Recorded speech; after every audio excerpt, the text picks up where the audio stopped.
Hmm. Inspiration. I feel compelled to share my views about my interactions this past little while, um, partly because of a comment that a friend made last night. I went to dinner with a good friend, and her comment to me this morning was, "You are so inspirational from inside and out." And it got me to thinking, why am I inspirational to this particular woman?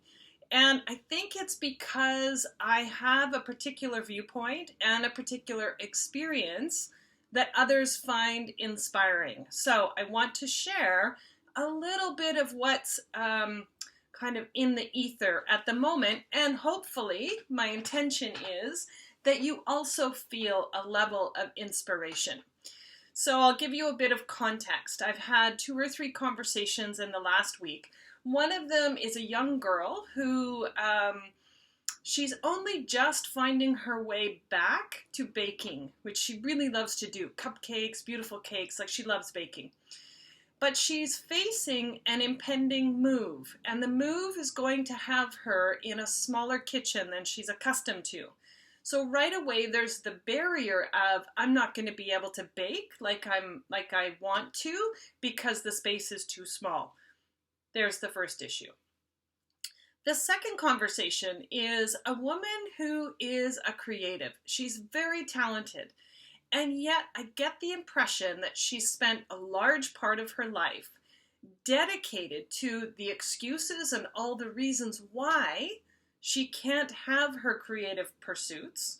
Some idea that fine art has to be in oil paint and it has to be academic and it has to be with precision, which I suspect is not in alignment with her heart anyway, but she's holding that measure of, that's what I need to get to in order to be successful. And then a third conversation around building a coaching practice. And for as long as I can recall, this same person has been desiring this career that she says she loves, but really the pin hasn't moved really any closer. Yes, she's got some new clients, and yes, she's got some new ideas, and yes, she's got a plan, but the pin has actually not moved.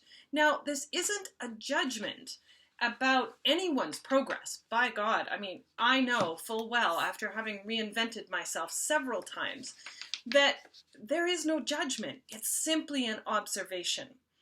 And this morning, I was reading in one of my favorite books by Elizabeth Gilbert called Big Magic.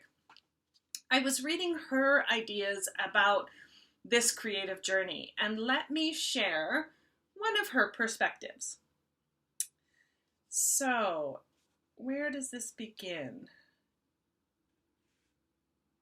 So in North American culture, this is what Elizabeth Gilbert sees to be a very common contract that people draw up. In Western civilization, the most common creative contract still seems to be one of suffering.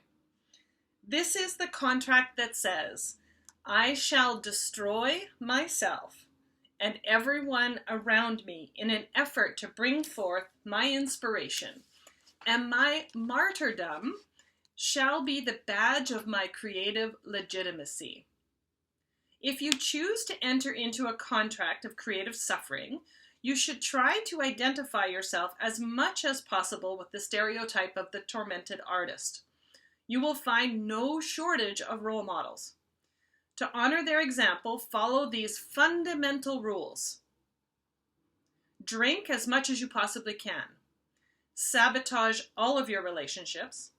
Wrestle so vehemently against yourself that you come up bloodied every time. Express constant dissatisfaction with your work. Jealously compete against your peers. Begrudge anyone else's victories. Proclaim yourself cursed, not blessed, by your talents.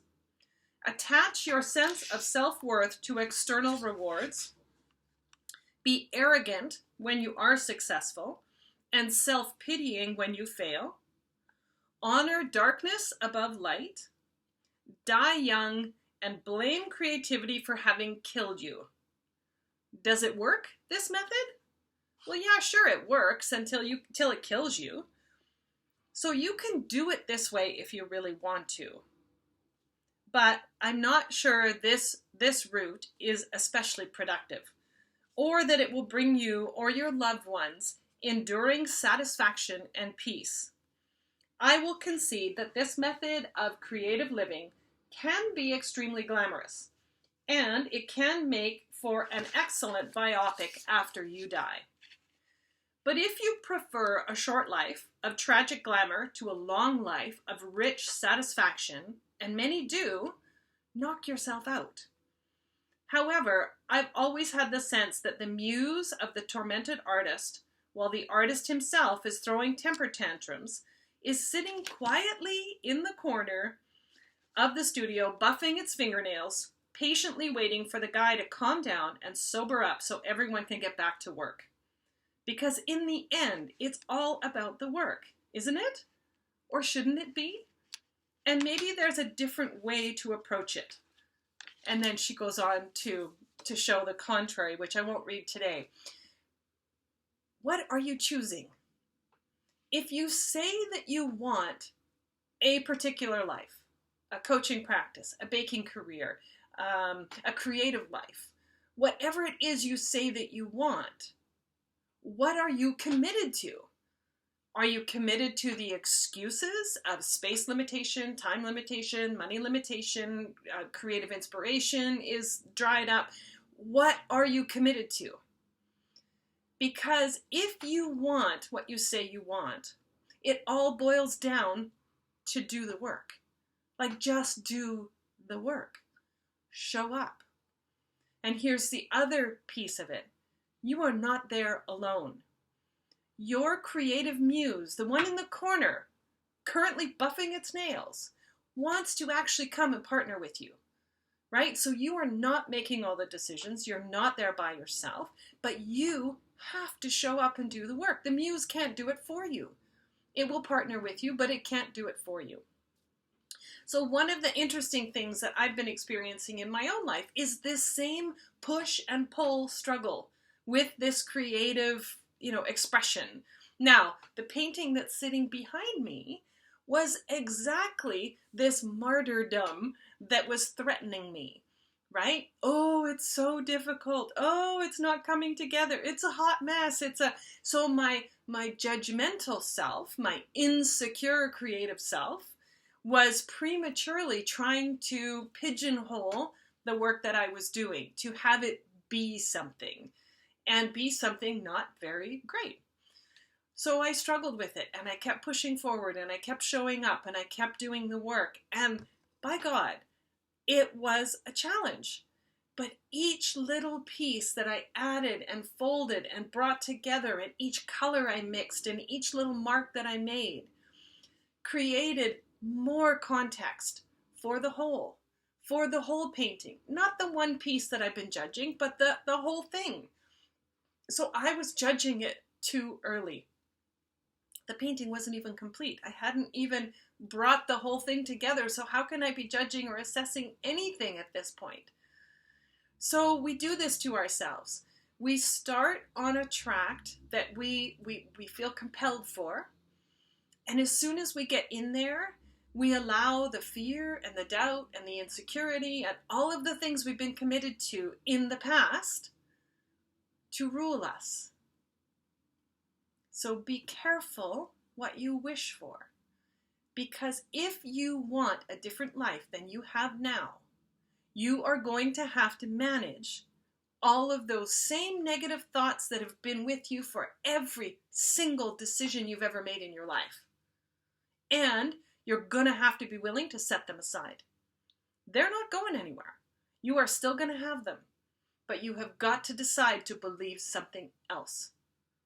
And what is that something else that you are willing to believe? Do you believe you could have the coaching practice that you actually say that you love and you want to have? Could you allow yourself to paint in the free-form, flowing way that your heart is calling for, not the academic, oil painting, correct way to paint? Are you willing to create your beautiful baked goods in a space smaller than ideal in order to bring your creative gifts to the world. Are you willing? Are you willing to do that? Set aside your preconceived ideas of how things should be so that you can show up and do the work. Now, I'm on a bit of a soapbox here because what are we waiting for? Right? This is your life. What are you waiting for? Why do you allow all of these excuses and limitations to be far more important than your creative inspiration and the gifts that you have to bring? This is your life. No one is going to give it to you. You have got to choose what you want, show up and do the work, partner with your creative muse, and stop focusing on all the reasons that you can't have it. Because of course you can have it. But you have got to believe it and you've got to do the work. So that's my little soapbox for today. I hope it's an inspiration to you. And yeah, leave your comments if you have anything you want to contribute. All right. Bye.